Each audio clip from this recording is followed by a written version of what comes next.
Empowerment, a management practice of sharing information, rewards, and power with individuals so that they can take initiatives, take decisions to solve problems, and improve service and performance. Hello and welcome. I am Ejiro Sam Umuru, and this is Business Matters, where business truly matters. Empowerment is based on the idea that giving individuals skills, resources, authority, opportunity, motivation, as well as holding them responsible and accountable to their competence, satisfaction, and national development. Let's take our business updates.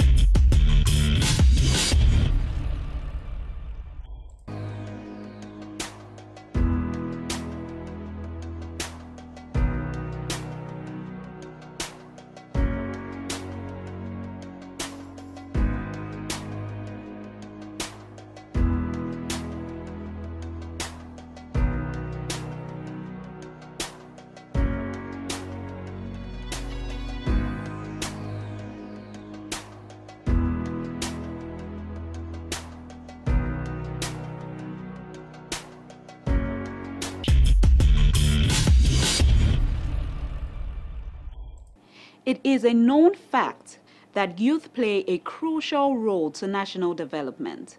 Empowering youths to take charge of their lives, it's done by actions that will improve their access to resources and transform their consciousness through beliefs, values, and attitudes that will lead to economic development. Welcome to our professional segment.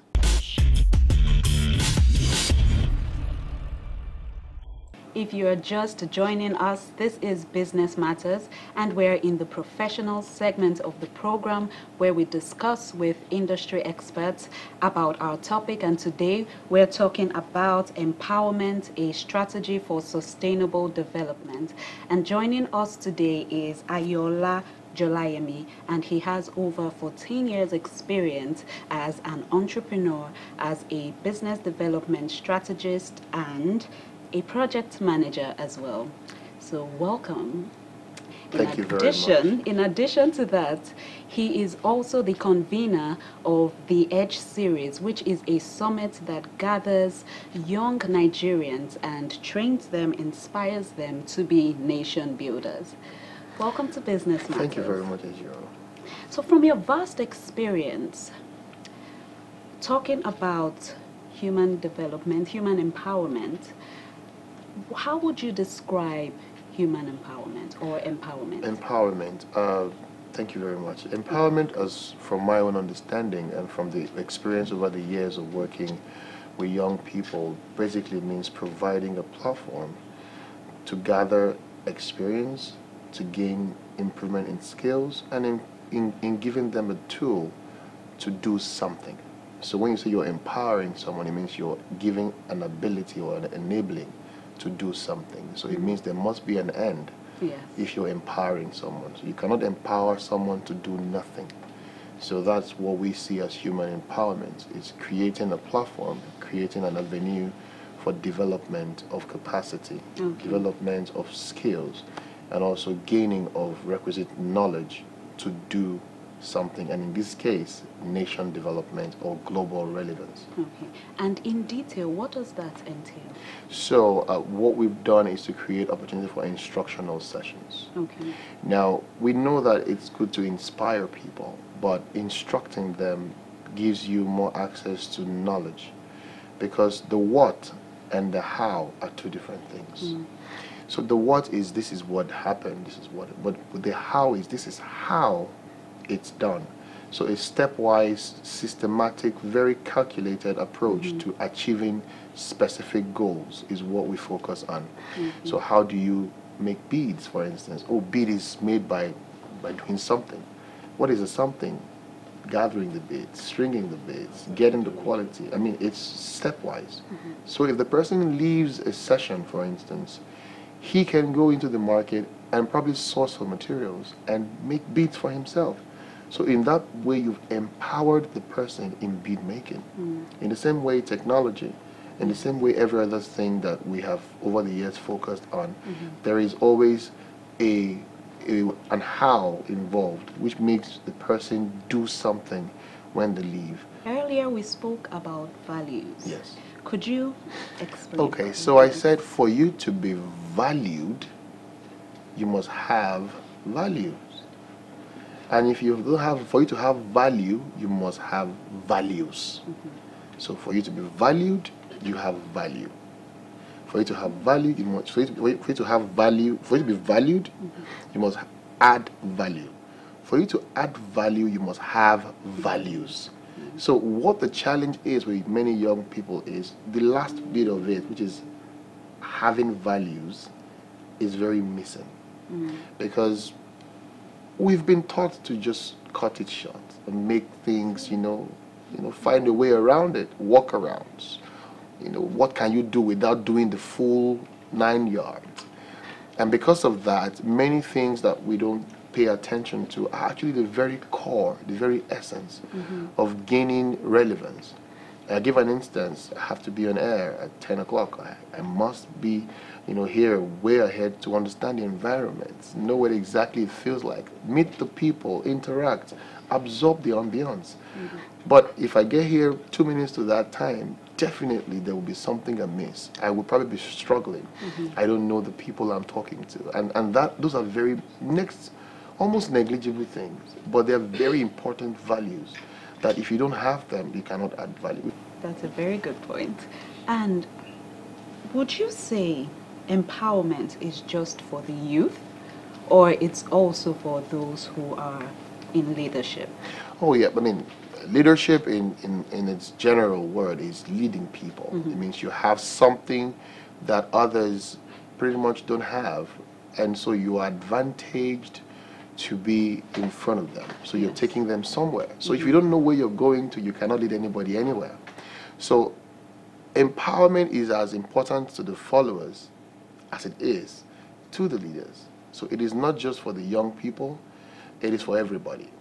But the challenge is, because of the way the system is wired, when people get into leadership, more often than not, they get very constipated because there's an information overload. And time to process those information becomes a problem. And because of, it's a fast-paced economy, everybody wants to do things quickly and move very quickly, they get caught in the race and they don't develop themselves anymore. And that's why you find out that many of our leaders run on what I call residual knowledge. So they've known something in the past, they are not updated. They don't know what's happening as of today. But why we focus on the youth is because, Nigeria is a very young population. 17.5%, 17.4 years old as the average age. And 62.5% of Nigerians are below the age of 25. So it tells us that we're a very, very young country. And whether we like it or not, it's an advantage if well maximized. We have schooled abroad. I've gone to study abroad. But the fact is, you can't create the amount of wealth that can be made in Nigeria anywhere else. It's very difficult to encourage people. Why that is because of this enabling environment in Nigeria.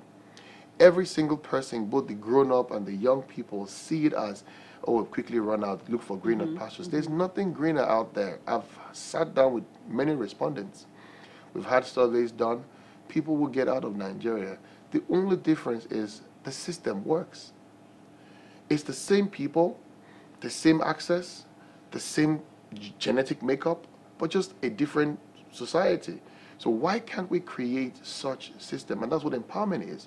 If every person sees his own cluster as a constituent, builds capacity for that constituent, build strength and resilience in them to believe that this is not for a short haul, it's for a long haul, you'll be amazed at how far we will go in another 5 years from now.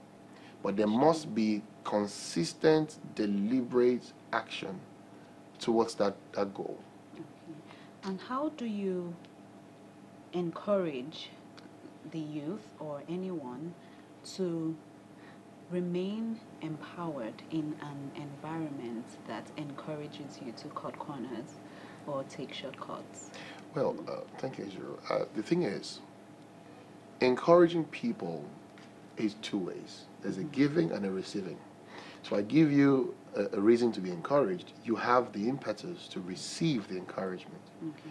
Now the thing is, not everybody will receive what you're offering, but the focus is to continue to give, because some people are still receiving it. So we have recipients of the goodwill, we have the recipients of the encouragement, we have the recipients of the opportunities available in our country, and they're doing things specifically in line with what they've been taught. We understand very well that it takes only a fraction of a populace to effect a change. You don't need everybody. But once you have a critical mass of people cut across different areas, you are sure that what you want to get, you can get. For instance, we're in your station. You have more than maybe 200 or 300 people working in the station. But every person is responsible for different segments of programming. If the person who's behind the camera does a fantastic job, and the person in the MCR does a poor job, it is a poor job done. That's simply what it is. So encouragement, like I said, is across board. It's from the person who picks up the idea, to the person who runs with the idea, to the person who refines the idea, to the person who sells the idea. So that's what we focus on. So it must continue, whether the society encourages it or not. We must continue to build capacity. I'm an employer of labor. I have businesses I run. Apart from the youth empowerment platforms, I have businesses I run. I know how much times we go through recruitment processes and can't employ one person. Why is that so? You've gone through the school system. The school system has not gone through you. You've not gained the requisite experience and knowledge and expertise required to be employed. And so that's why that was the burden upon our heart in 2013 that made us start the Edge series. Saying, you know what? Rather than complaining about the people that are being churned out from our schools, why not create an opportunity where these guys can know exactly what is required? Not just, oh, you can be great, oh, you can be successful, oh, you can be rich, oh, you can do this. If I can do it, you can do it. We hear those kind of things that make people so excited, and they leave the room and they ask themselves, how? So we focus more on building the people, ensuring that they can gain requisite knowledge as to how to thrive in the marketplace. And once you can get past that phase, it takes resilience. I mean, I can't overemphasize that. It takes resilience to thrive in an environment like ours, where, connection is what makes you get a job, where, eye service is what makes you stay in your work, and the real competence is not even in any case focused on. So you must build that competence and capacity so you can be head above others. And it will be like, this is a shining light in this environment. This guy is the real deal. And at that point, you don't have to prove any point because your work speaks for itself. And how would do you have a specific example of someone you have empowered and you have seen changes, actual changes? Well, there are more than one. Over the past 5 years, there are quite a number of success stories that we have recorded, thanks to our initiative. But one case that comes to mind very readily is a young man called Damien Isaac. Damien came through for one of our sessions, and it was a part of a competition we held called the Business Startup Challenge. He did not win. He came 6th. We only gave prizes to the first 5. So he came 6th, and he was heartbroken, but he took the learnings from that session. He continued staying in touch. He came back to the office for the business clinic, fine-tuned his ideas, fine-tuned his work, and started what is called the Teens Can Code. Teens can code? Yes. Code computers? Yes, computer programming. We continued working, so I'm part of his work, so I've chaired all his sessions. And last year, he got a mail from the Queen of England. Oh, wow. and they said he was being recognized as one of the Queen's Young Leaders for 2018. So we thought, oh no, maybe it's just one of those scams. Yeah. And there was a follow-up call, and then they sent a mail to me, being the one who is the champion of his project, saying, can you speak about what this young man is doing? And I did write my citation, and I sent to them. And he went to England, all expense street paid. Got the award from the Queen of England in person. Wow, that's amazing. And a handshake with the Queen of England. And he came back to Nigeria. And between when he started last year and now, he has trained more than 10,000 students from underserved communities. Now, there are communities where people normally would not want to go to. They call them the suburbs or the slums of Lagos. Mushin, Ikotun, Ejibo, Ajegunle. And he focused on those places. And you'll be amazed. There's a startup called efiwe.com that was built by one of these children who is 14 years old. So I see the ripple effect of one person's thinking that young people can do this. Someone took the vision and built something even bigger by reaching out to the teens. Until date, he's won several other awards. He's been supported by Python in the US, supported by CompTIA in the UK. I mean, you see the progress he's recording because of one single encounter that he continued to build on. So that is empowerment. Now what he comes to tell me is, here are my next line of actions. I want to do this. Oh, no, refine this, change this, don't do this now, blah, blah, blah. He's been supported by the LSETF, the Lagos State Employment Trust Fund. He got funding. And what did he have to do? Continue to build on the things he has gained from sessions he attended and from continuous service improvement on what he has built for himself. So that's one of many. We have Abdul Latif, who came and he had a passion for birds, poultry. And he said he didn't know how to make it into money. How does he want to? And I'm like, there are things you can do that would help you gain business out of this. And we give him a grant. We give him a grant of 250,000 naira to start his poultry in Ikorodu. As of today, Abdul Latif, which is a year after, Abdul Latif caters for more than 4 estates. And that was because he sat down and said, how do I sell? Where do you live? I live in Ikorodu. Can you go and look at the people that love to eat healthy, who would rather eat fresh chicken than eat frozen chicken? He went out and he saw that even him could not meet the demand for fresh chicken. So he's expanding his poultry, he's increasing the capacity of his birds from 50 birds to 150 birds to 300 birds to 500 birds, because someone could sit down and help you look at how you can make business out of a seemingly negligible idea. Yes. We have Jeremiah. I can keep mentioning them. I have Musa Doluwa. I have God's Power. I have many of them who have Tumini, who's a fashion. I have Esther Muzan. I have Jumoke Lawal. There are quite a lot of them that have gone through that. I have Chioma Moma. There are tons and tons of them that have gone through that process, who are doing amazing stuff, from fashion to lifestyle to food to photography to travel and tourism to agriculture, from the little sessions they've had. And that for me is me owning my space and empowering people, ensuring that at the end of the day, you look back at what they've done and you're like, yes, we're building the next generation of Nigeria's business giants. Yes. And those are fantastic examples you've given. And finally, what would you say after a youth has been, or after anyone has been empowered, what are specific steps that one needs to take to make sure that you stay in that, that the strategies put in place do not collapse? Okay. Yeah. So, like I said earlier, continuous improvement must be a core of what you do. Because the world is evolving. We're in the 4th industrial revolution, right? So it's a revolution. Is the age of artificial intelligence and machine learning. So we're getting past another phase.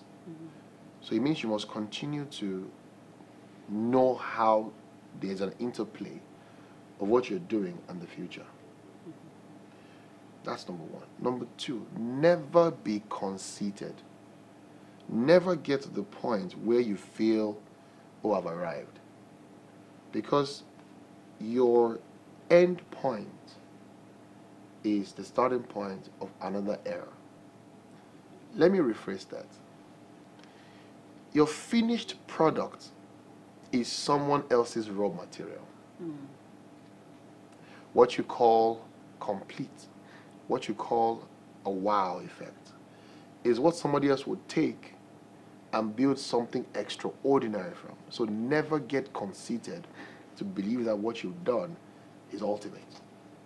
So you must continue to improve and expand your horizon. Number three, no man is an island. Network, collaborate, and expand your horizon.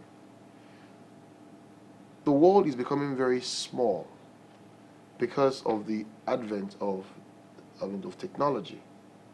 The things we do here in Nigeria can find relevance in faraway Singapore. So have your eyes open to see that there are opportunities beyond the shores of this country. I've said it over and over, and that's the final point I would mention. Collaboration is the new competition. Collaboration is the new competition. The moment I know that if I add myself to someone else, we complement each other because his strength complements my weaknesses, my strength complements his weaknesses. I'm a salesperson, he's a producer, he doesn't know how to sell. If I combine his production capacity and my selling ability, we have a bigger force than standing on my own. I'd rather have the thigh of an elephant than have the whole of an ant. Collaboration is the new competition. Thank you. Thank you very much, Ayoola. So we have been discussing empowerment, and we hope you've gained some tips that you can apply. And thank you so much for staying with us.